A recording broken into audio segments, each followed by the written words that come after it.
We should know how to handle, not only how to handle the success, how to handle the failures. Particularly you are in the management environment, Wharton. I want the young people to understand how to manage the failure. Because any task you do, you have to come across problem. Problem should not become the captain of the individual or the project chief.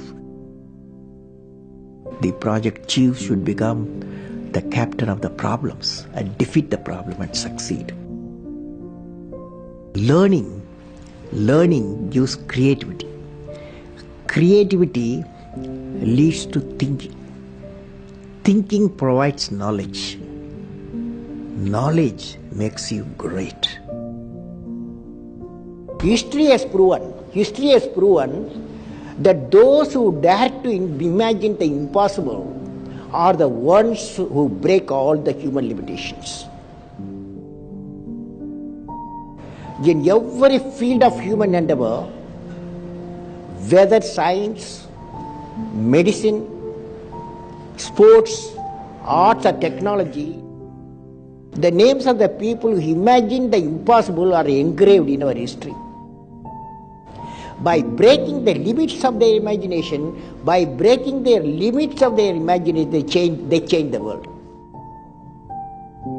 You take C.V. Raman, you take Newton, you take Einstein, you take Chandrasekhar. By breaking the limits of their imagination, they change the world.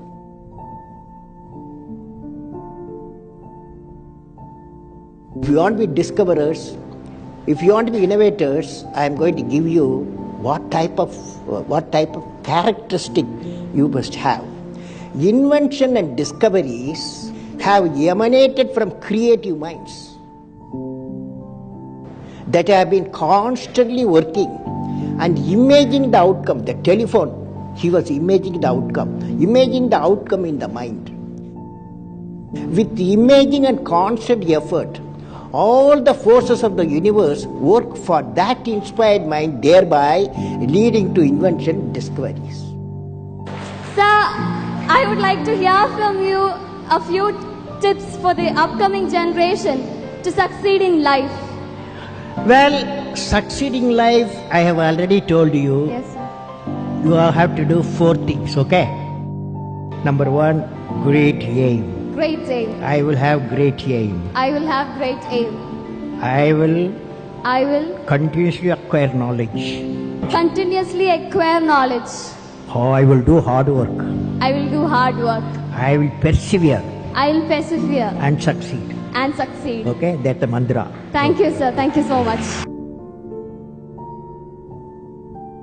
You have many accomplishments. You've written books. You've served as president. You're an aerospace engineer. You've been a professor. But you say the title you like best is the title of teacher. Why is that? You know, I had a teacher when I was a young boy, 10 years boy, wartime, the Second World War going on. At that time, I used to see in my class, 5th class teacher, in science teacher, he entered the classroom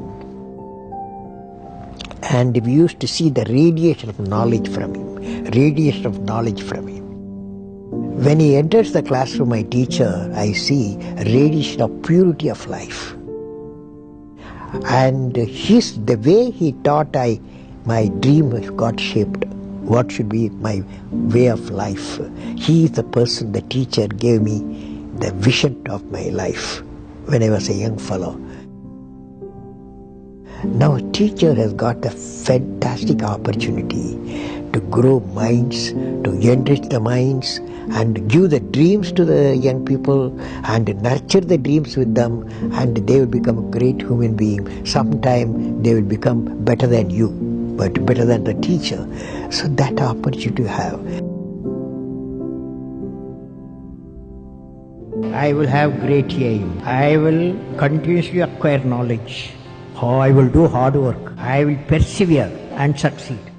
Great lesson, which no university taught me, no book taught me, but that one person, that institution, taught me such a big lesson. How to manage success, most importantly the failure. How to live a good life, how to live a beautiful life without thinking which country you belong, without thinking which religion you belong, without thinking which language you belong, without thinking which caste you belong. To represent the indomitable spirit of a man. Wherever there is indomitable spirit of man, the man succeeds, the woman succeeds, the village succeeds, the state succeeds, the country succeeds, the world succeeds. The indomitable spirit. Sri Dhirubhai Ambani has a mission and a great entrepreneur who had seen successes. For success, any mission, what we need is indomitable spirit. Let us study the characteristics of an indomitable spirit. It has two components. Indomitable spirit has got two components. The first component is that there must be a vision leading to higher goals of achievement. I would like to recall a couplet, the Tirukkural, by the poet Saint Thiruvalluvar, written in 2000 years ago. It means that whatever may be the depth of the river, or lake, or pond, whatever they may be the conditions of the water, the lily flower always comes out of and blossoms. Similarly, if there is a definite determination to achieve a goal, even if it is impossible to achieve, the man succeeds. This is one of the component of the indomitable spirit.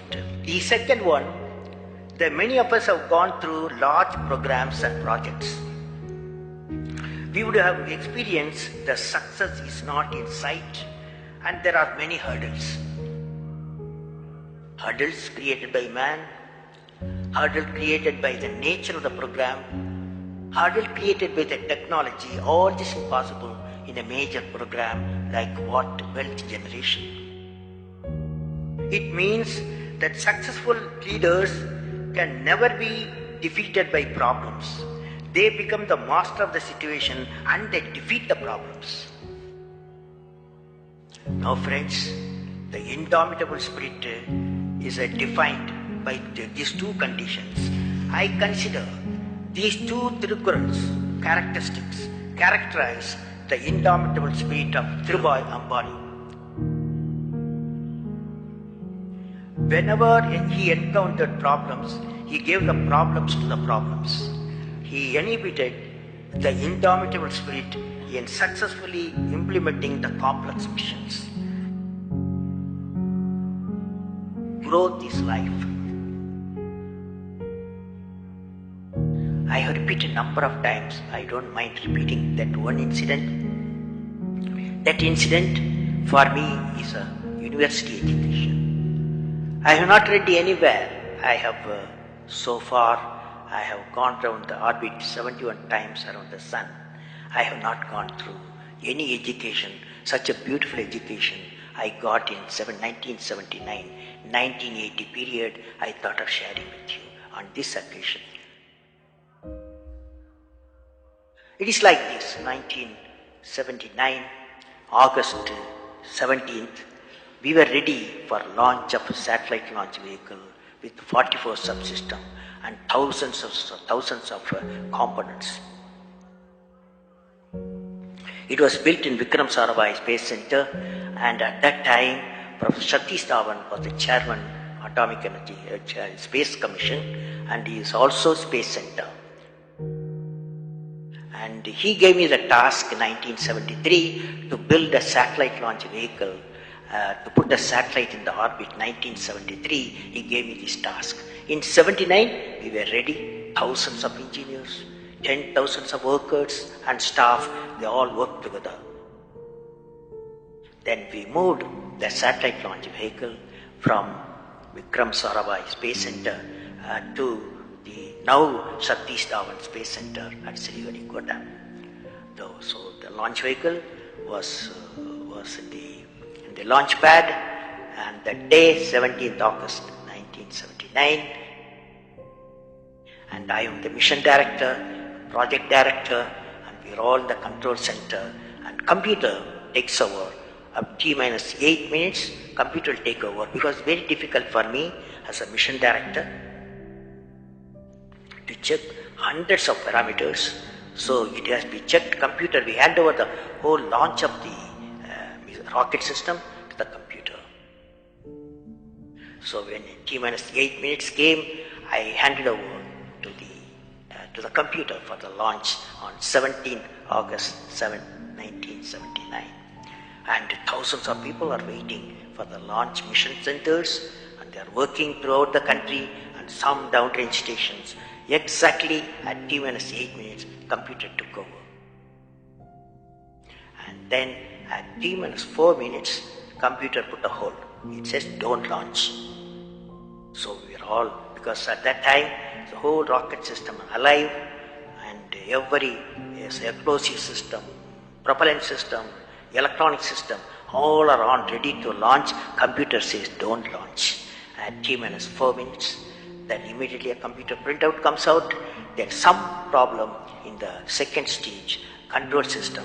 There's a leakage, so you don't launch. Behind me, there are number of experts, 6-7 experts, my expert 10 years, 20 years experience people. I turn to them, and they are their computers to find out what happened, and they tell me within a minute. They say there's a problem in the second stage control system, and we cannot launch. Computer says, but we believe as experts, the igniter, that is oxidizer, is sufficiently more there. Even though there's a leakage in the system, you can launch. They asked me to launch. That is, I can say to the computer to shut off the computer. I can manually launch the rocket system. I discussed with my experts. I believed in them. I agreed with them. I'm responsible for it. I immediately put the rocket in manual mode. So rocket took off. 100 seconds, beautiful launch. And the rocket first stage did its job. It's a 4-stage rocket system. Then the second stage took off. Within a minute, within a second, we got it to spin. That means it should be steady. It's a controlled rocket system by a guidance system. But it was going to spin. I knew I lost the rocket system. Within few seconds, instead of putting the satellite in the orbit, the whole system went to Bay of Bengal. So it was a failure.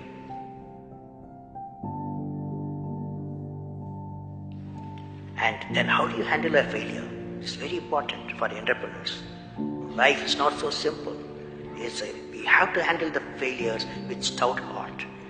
My chairman, that is the Professor Satish Dhawan, exactly at 6:30, I was very tired of continuously working. He come to my room, you join me for a press conference. On that day, in the morning, there's a press conference. Hundreds of press reporters, media people have assembled. Professor Dhawan told me, Satish Dhawan told me, I am going to handle the press conference. You are going to come with me. He took me there. And there was a press, the national press, international press. They asked a lot of questions. How can you put 20 crores in Bay of Bengal? One guy asked. And like that, so many serious questions. After all, people will ask questions, the people's money. So like that, number of questions were there. And Professor Satish Dhawan said, yes, it's a failure. First time we have launched, we have gained a lot of system, and definitely we will succeed. I will give all the support to my technologies. I'll give all the supports to my scientists. We will succeed in a year's time, he said. Friends, did you observe what happened there? I am the mission director. I am the project director. I have failed the missions. With me, 5,000 people have worked. But chairman Indian Space Research Organization, he took the responsibility of the failure. He completely switched my failure to his failure. This is the leadership quality.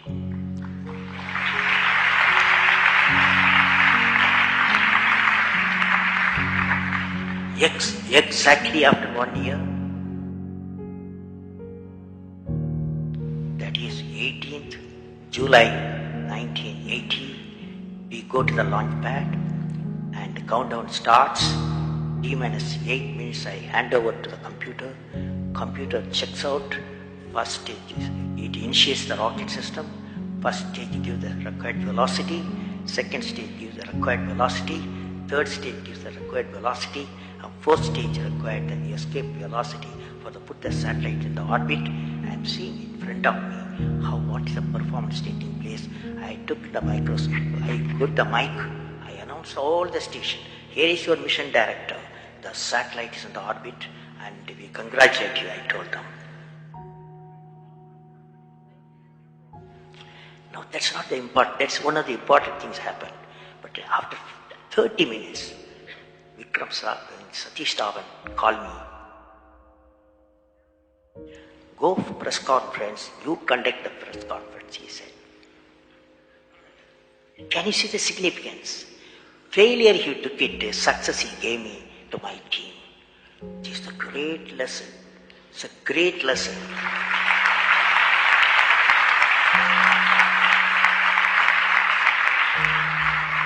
This is a great lesson which no university taught me, no book taught me, but that one person, that institution taught me such a big lesson.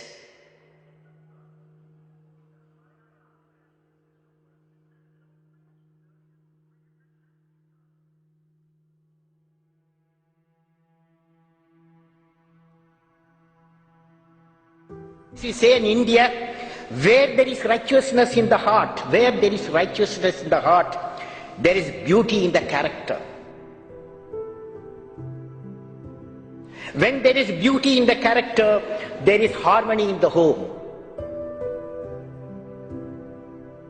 When there is harmony in the home, there is an order in the nation. When there is order in the nation, there is peace in the world.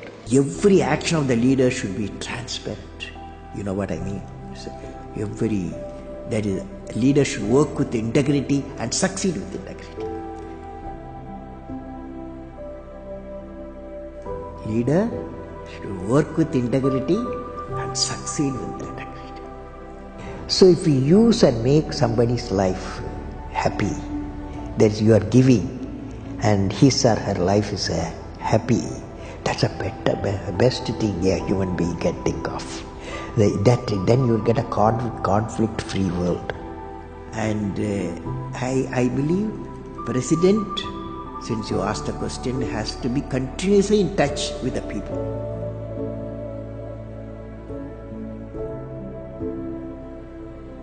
I have a feeling, whenever I give something, I feel happy. You see, this is you try. That whatever you may have knowledge, you have sometimes better economy you may have, better because sometimes you have a kind words you can have.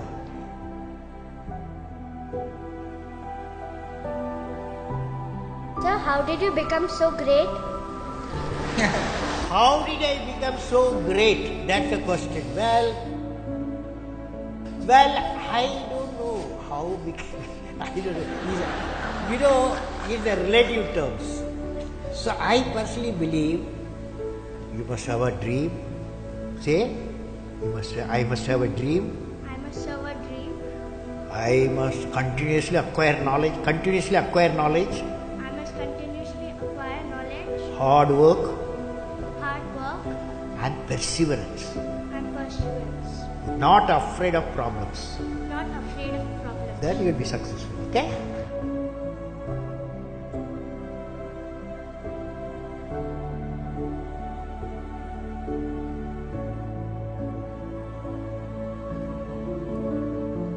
What did I learn from the youth of 11 million people?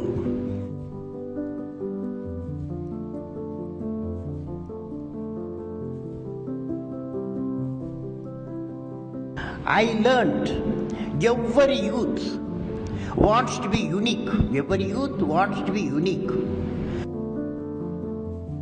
That is you.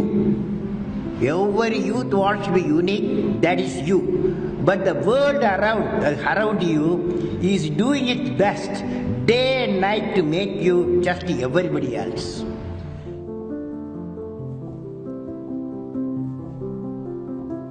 Question is whether you want to be you or everybody else. You want to be you, not everybody else. Now, if the question being like everybody else is convenient at the first glance, but not satisfying in the long vision. The challenge, therefore, my young friends, is that you have to fight the hardest battle. You have to fight the hardest battle which any human being can ever imagine to fight, and never stop fighting until you arrive at your destined place. That is the unique you.